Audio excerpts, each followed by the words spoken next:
You talk about you talk about generational opportunity, that this is a generational opportunity. What does that mean? Well, yeah, it means that the last 52 years, if you think about 1968 to 2020, that generation tried to do a war on poverty, and that war on poverty became a war on the poor. It became 5 decades of criminalization of the entire African American community, really across the spectrum of class in that community. And what we got were crime bills in the 1980s that gave crack cocaine 100-to-1 sentences over powdered cocaine. We got disparate sentencing. We got a prison system that went from 300,000 to 2.3 million, with another about 8-9 million under parole or probation. We got 3 strikes and you're out laws. We got the medicalization of opioid crisis that whites in the Midwest faced versus the criminalization and incarceration of crack cocaine. We got the Clinton crime bill and welfare reform, which also criminalized the poor, disproportionately African American, who were segregated in racist housing projects, who, if they smoked marijuana, could no longer get housing subsidies, Section 8, could no longer get food stamps, could no longer get employment. So no reentry, massive rates of unemployment, up to 18-19% Black unemployment during the Reagan years. And even when we've had heady economic expansion during the Clinton years, during Obama, African Americans did not access that expansion. So we can take a different direction. So basically in 1968, we chose law and order and Richard Nixon and George Wallace over the dream of a beloved community. So we chose fear over love. We chose policy choices that further entrenched racial segregation and economic inequality. And our biggest instrument for furthering racial segregation and economic inequality, it's not been schools, it's not been the military, it has been the increase in criminal justice budgets, not just federally, but locally as well. So the police have been used to punish, incarcerate, contain Black communities. And they do such a good job on this score that we've all heard about wealthy African Americans, famous African Americans, at times African Americans who are district attorneys and off-duty cops themselves get into run-ins with white police officers, right? So the system is so expansive and so totalizing. Even if you are one of the, in quotes, good ones, you get caught in there too, because it's designed to seek and search and destroy just one facet of the population.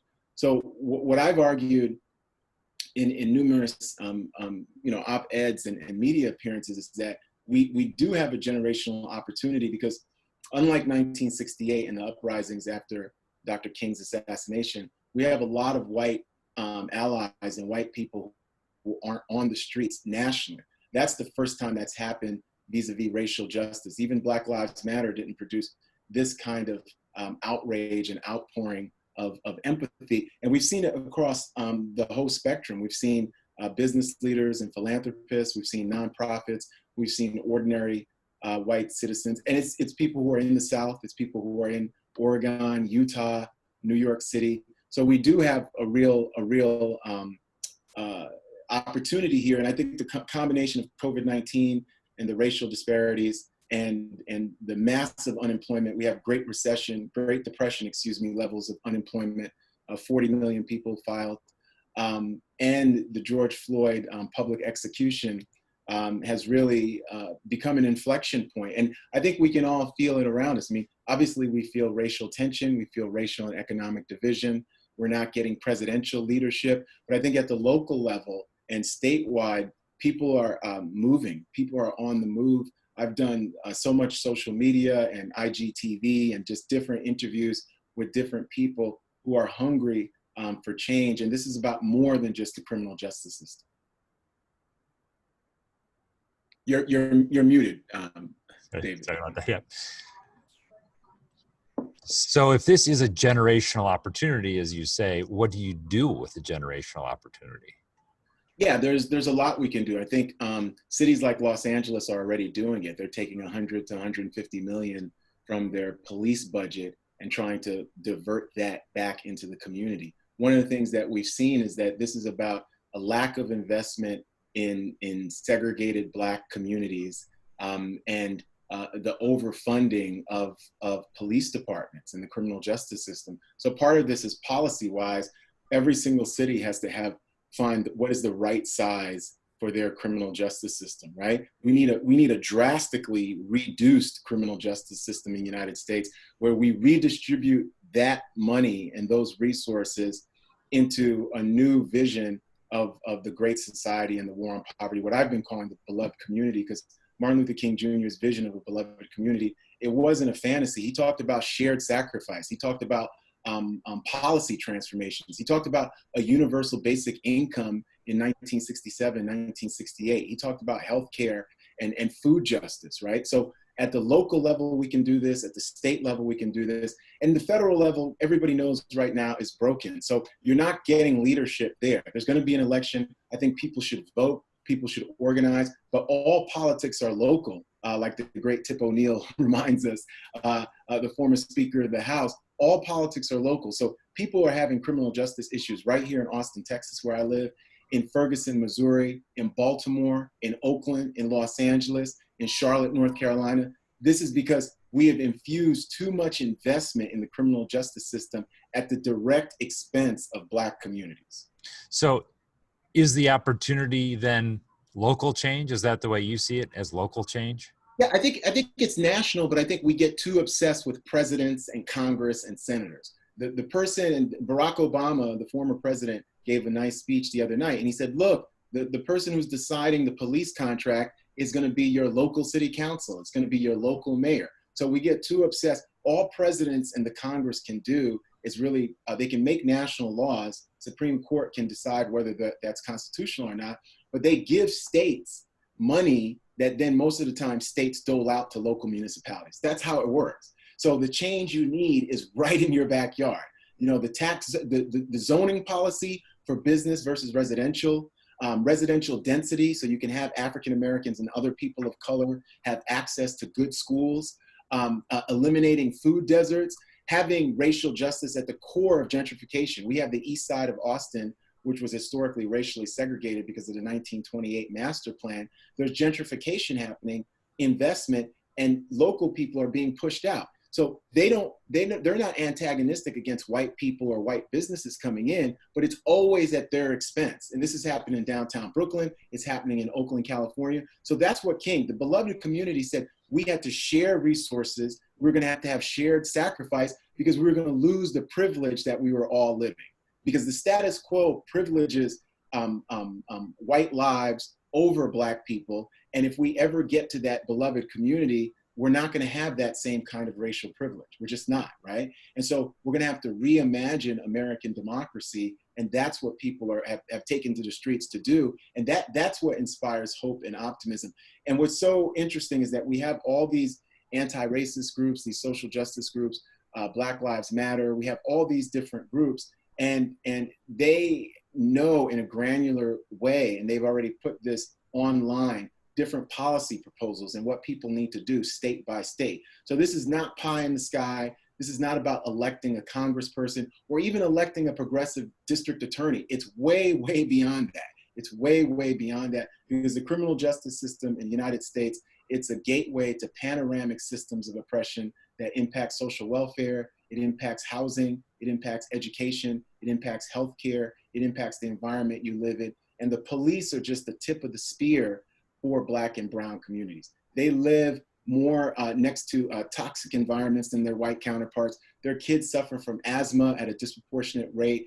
Mental illness in that community is not dealt with. And whenever police interact with mentally ill Black people, they more often than not physically harm them or kill them, right? So we know the problems, and the beauty of the demonstrations that we've seen nationally, over 100 cities, many hundreds of thousands of white people alongside of Black and Latinx and others, is that there's a realization that all of this is connected, that their stories are connected to the larger story of racial injustice. And so we can actually get things done. So I have two sort of a local and national prongs I want to ask you about. So as it relates to local change, the people marching in the streets who may have some leverage right now, what should they be asking for? Yeah, they should be asking for a number of things. I mean, part of it is just looking at the budget, everybody's general revenue fund, and what money can be diverted right now for things like homelessness, for things like decarceration, for things like food justice, for things like not AISD, right, in Austin is trying to close down schools that are predominantly Black and brown under the aegis that these are the schools that need to be closed. No white school is on the list. So there's every single aspect, a policy aspect of inequality in a local municipality people should be looking at on top of police reform. Because one of the things we've seen right here in Austin is that the police have fired off rubber bullets. They fired off pepper spray and pepper gas. There's a young man in a coma, a 20-year-old, who was hit with a rubber bullet. There's a woman in Maryland, a journalist, freelancer, who lost her eye with a rubber bullet. So we need dramatic, not just reform, but we need investment in cities right now. So people who are marching right now can get investment, not just from nonprofits, not just from philanthropists, but from the city's general revenue, which we all pay into. We all pay into the city's general revenue. So those are things that they can do right now, right this second. And again, City of Los Angeles is a great example. City Council proposed, Mayor Eric Garcetti just said, hey, we're gonna put 100 to 150 million that was supposed to go into the police into these streets because he doesn't want Los Angeles to blow up. And guess what? This time, South Los Angeles that blew up in 1992 and 1965, no one touched it because people are so well organized. They went into Santa Monica. They went into white communities and marched. In Washington, D.C., people went into Georgetown. They didn't go into Anacostia. This is a whole new ball game. It's a whole new ball game. And that's why I'm saying it's an opportunity if we face up to our responsibility. And I know at the local level, because I've seen it right here in Austin, I'm part of it, directing a Center for the Study of Race and Democracy. We just had 1,000 people on a webinar with the mayor and the city council at Justice and Equity Summit. People are organizing right on the ground to change policy in a granular way. Policy, and this includes voter suppression and getting voting rights back again. It includes zoning, because some areas that are African American are primarily zoned for business in ways that white areas aren't. It includes building codes and neighborhood residential codes, so you can have more density along corridors that are affluent, meaning that Black people will have the same access that poor whites have. And we have this from the data where poor whites are more likely to be in proximity to wealthy whites, and they sneak their kids into those good schools in a way that Black people can't. You see? So this is, people are talking about all of this. They're talking about food deserts. They're talking about Black people who don't have diabetes medicine. We're talking about trans Black women who are being killed at these exorbitant rates. We're talking about people who are AIDS and HIV positive and sexually trafficked, 13, 14, and 15 years old. This is a game changer. This is a game changer. So the Civil Rights Acts of 64 and 65 were so significant and restructured opportunity. I mean, it's not perfect in a lot of it, we're still fighting over it, but it was like pretty seismic in terms of resetting the table a little bit. And you said Congress is, locked up and we have a president who wouldn't approve it. So all those things are true, but like, what can Congress do right now? What should they do right now?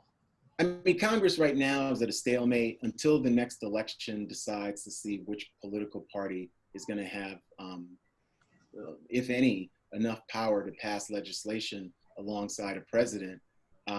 Congress is just immobilized right now. Congress can try to pass certain bills in the House of Representatives, but there's no reconciliation because the Senate and the House of Representatives are two different ideologically opposed parties with no compromise.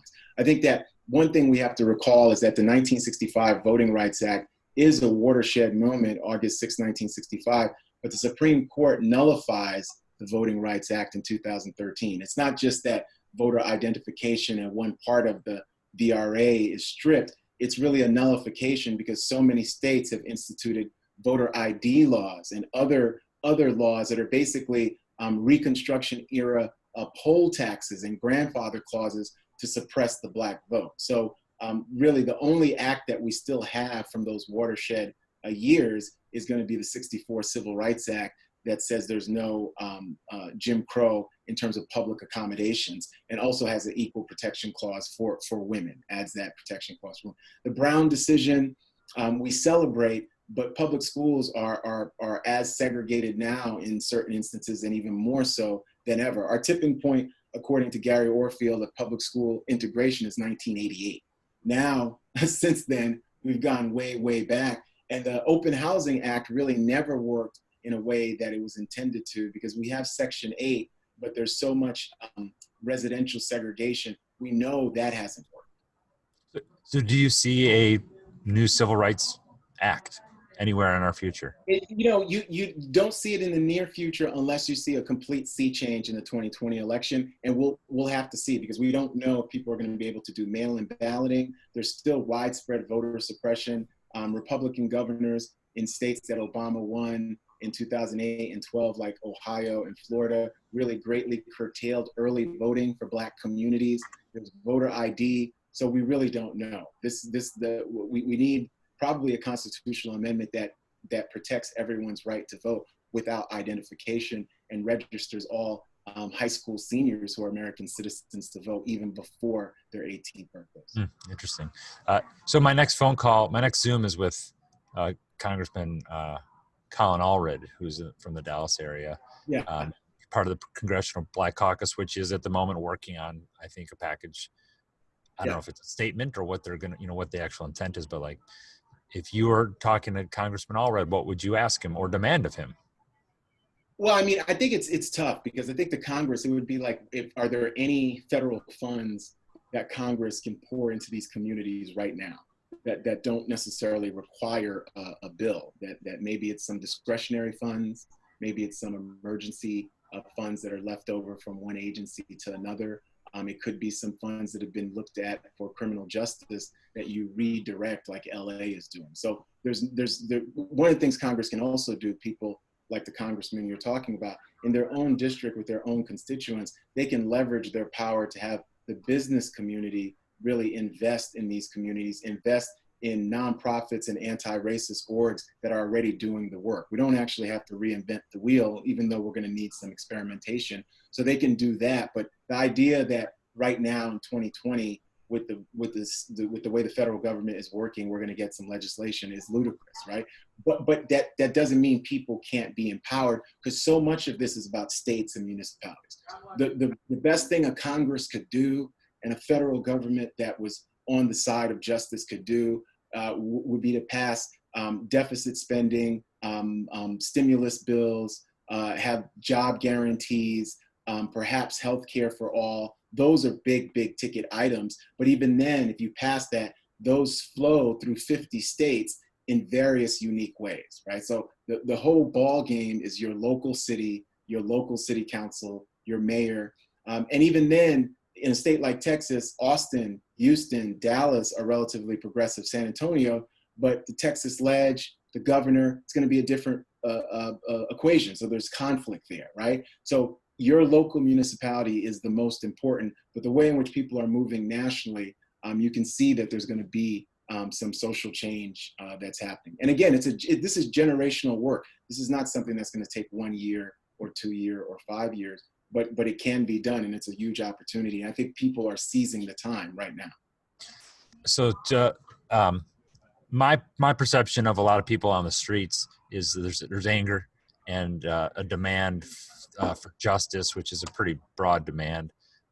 And you got these 4 police officers, and they've all been arrested, and so like that relieves some pressure. But that's not really. I mean, it's about that, of course. But I do kind of get the sense that people on the street have a real broad demand and haven't even been in this game before to know enough to make a real specific demand. Like, we want this specific change. Well, no, I think orgs are doing the exact opposite. I would actually disagree. I mean, I think that, of course, if you mobilize millions of people, a vast plurality are going to say, hey, we want justice, sort of that abstract thing, justice, freedom, anti-racism. But I think the orgs and the people, even when we did our webinar with over 1,000 people, the questions about not just APD, but in a granular way about the Austin city budget and what could be done to help everybody from homeless to people who need rent abatement because they've been furloughed and lost their employment because of COVID. Because this all connects with COVID-19, the huge wealth inequality that we're seeing in the United States, and the way in which COVID-19 has amplified vulnerabilities. Can you sort of David, I've got to run because I've got something at 1:30 and I've got to do a little prep for it too. I'll do that. Thank you so much for your time. I appreciate it. Okay, thank you. Take care.